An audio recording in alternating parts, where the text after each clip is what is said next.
After watching this video, you'll be able to make panels like these. First, you'll need material for your panels. We typically use aluminum, but you can also use steel and brass. Brass is a really unique look. Now, I highly recommend that you do all your shaping and drilling of holes before you go and put your pattern on here. That way, you're less likely to make mistakes when you're doing all this. And it's always very, very helpful to have at least one straight edge. You'll need to clean your panel with at least 300 grit sandpaper. Some people will recommend that you do this at a really high polish before you get started, but I've found that that's not really necessary. 300 grit will make a nice surface, and that'll take out all the scratches and any coloration imperfections on it. Next, you'll need an abrasive disc or circle of some sort. And here is a variety of those. This is a big 2-inch, that's 3-inch, 2-inch, whatever. These are too big for our circles. So we have to do a 1-inch.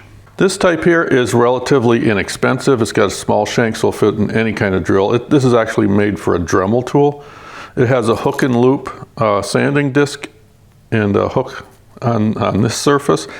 These really suck. The fibers on back here, they're just a wad of fibers that are glued onto the back, and these will come off. They won't last. I don't recommend this at all for anything. This is the type I use, and I'll use this big one to illustrate.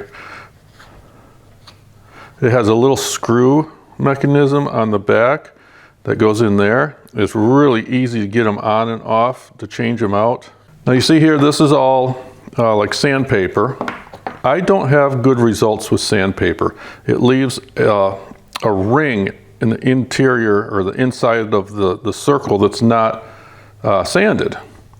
So what we use are these abrasive discs like this. It's kind of like a Scotch-Brite pad. They come in different coarseness. We use the green fine coarse ones. We find that this works the best. Something else that's really popular for doing this is what's called a Cratex rod. It's a round rod, and you get them in various diameters, and they come to be about this long. What it is, it's a rubber that's embedded with an abrasive, and you just chuck that into your drill press and use it. But I wish I had one. I know I have a bunch laying around here somewhere, but I could not find them. I'll show a picture of them. I have never had good luck with these. Some people swear by them. I think that once you get them in the drill press or on a drill and you come down on the surface, they wobble a lot. Way too much for my taste. So we just use these, not this. Use these. Third, you'll need a drill press. Now you don't need a big fancy floor standing one like this. An inexpensive benchtop model from Harbor Freight will work perfectly. Now, some people say you can do these circles with a hand drill.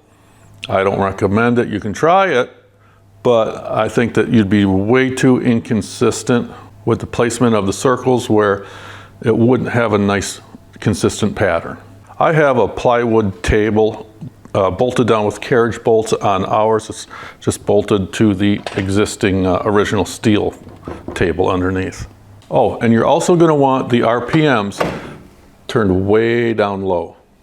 Next thing you're going to need is a jig. And you're going to need to make this yourself. Nobody makes this for us. And you'll probably spend as much, if not more time making this as it takes to actually machine out your panels.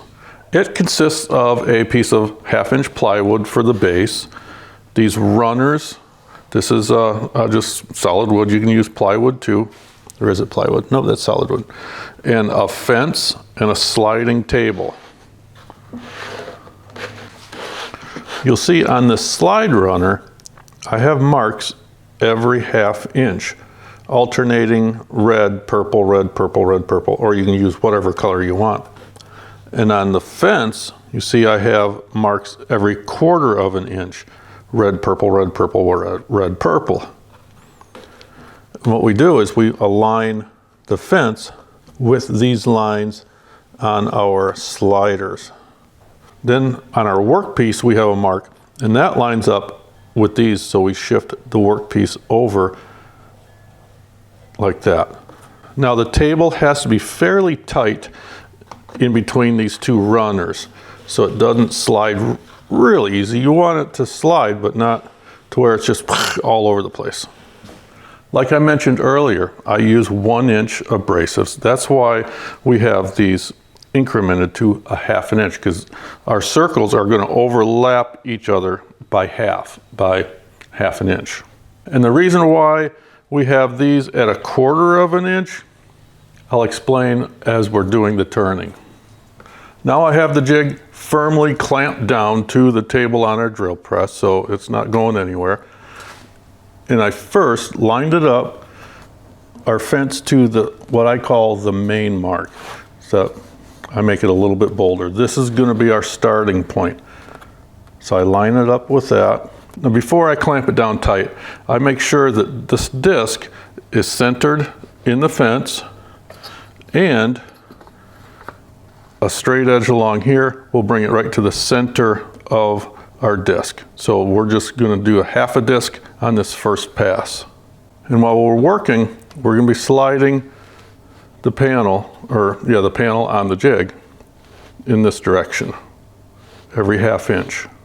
Here is our workpiece, and you'll see that I put a couple of marks on here. One's right here, and you can put these anywhere you want. And here's another mark here. This is going to line up with your marks on the fence. And since we're going to start here with the red mark, we're going to line this mark up with the red marks on the fence. Before we get started though, we do have to take and put some sort of lubricant on the panel.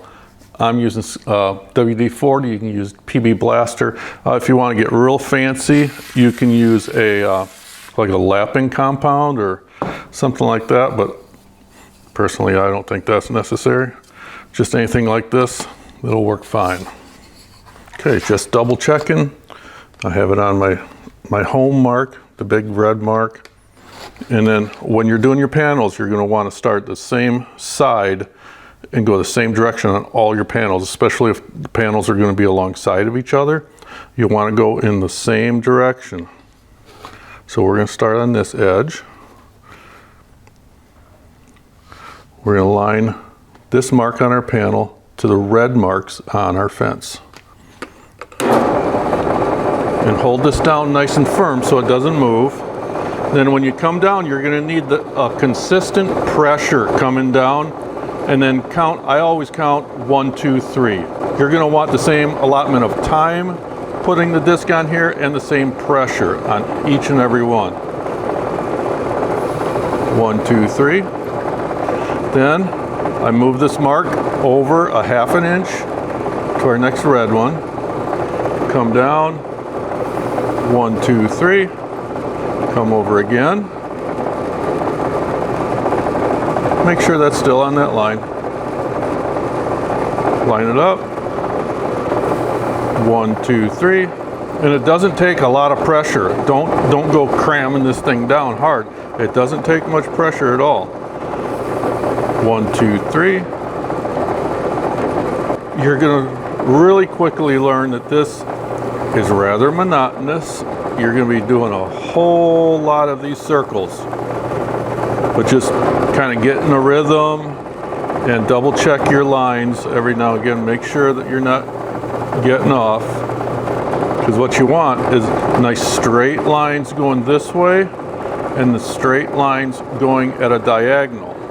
1, 2, 3. And I think you're starting to get the idea, so I'll skip ahead a little bit.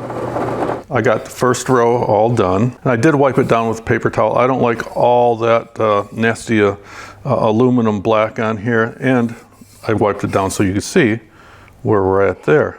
Now for the second row, we're going to move our fence to the next line. It's a purple line. So now we're going to line these marks on our workpiece to the purple hash marks on our fence. First, a little WD-40 on there. Again, starting at this edge here. Line up our mark on the purple, because we're at the purple mark there. Make sure it's still there. Yep, right there. Line up on that. Start at the very edge. 1, 2, 3. Move over. A half inch. 1, 2, 3. Now you're going to see that with the second row, you're going to take out most of your first row, but the first row is still very, very important to have on there, because part of it will still show through. 1, 2, 3. Move it over half inch to the next purple line. 1, 2, 3. 1, 2, 3. I'm at a point where my mark on my workpiece here is past the fence and I have nothing to line it up with. That's why I make the second one down here. So I line this one up with the purple hash mark. 1, 2, 3. And there is our second row. You can see most of the first row was taken up, but there's just little tiny bits left. So you have to do that first row. Don't skip it and just go to the second full row.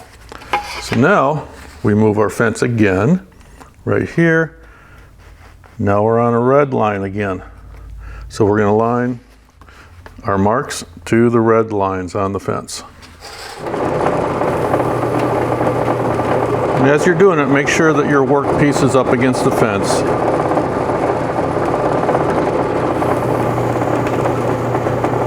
Make sure you go all the way to the edge. You have to do this part too. Don't think you're done just because you're close to the edge. 1, 2, 3. And there's our third row. Clean that off so you can see it.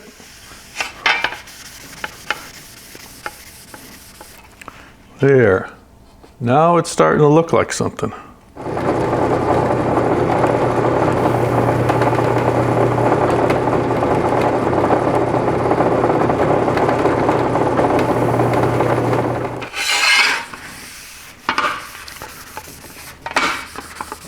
Yeah, now we're starting to see this diagonal pattern like this, where the circles are spaced a ½ inch apart here. As they go up, they're only a ¼ inch shifted over. That's why all these marks on our fence are at a quarter. Otherwise, the angle will be like this, and I don't find that very appealing at all. So I like the angle less, like this, and that gives that nice diagonal line. Can you see that? There we go. Get it in the light just right. That's pretty. Okay, keep going. You're not even halfway through yet with it yet.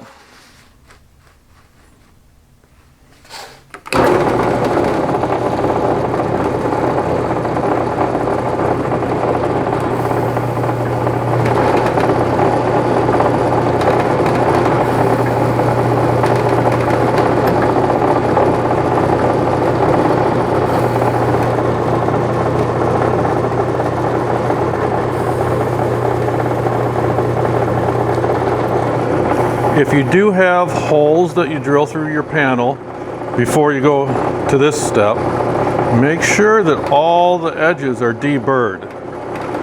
If there's any burrs on there, it might tear up your pad. These Scotch-Brite pads, they last a long time. For a panel like this, I only use one. I guess it depends on, what brand and what kind of quality the pads are, but they do last a good long time, as long as you don't put a lot of downward pressure on them, which you don't need to do that in the first place.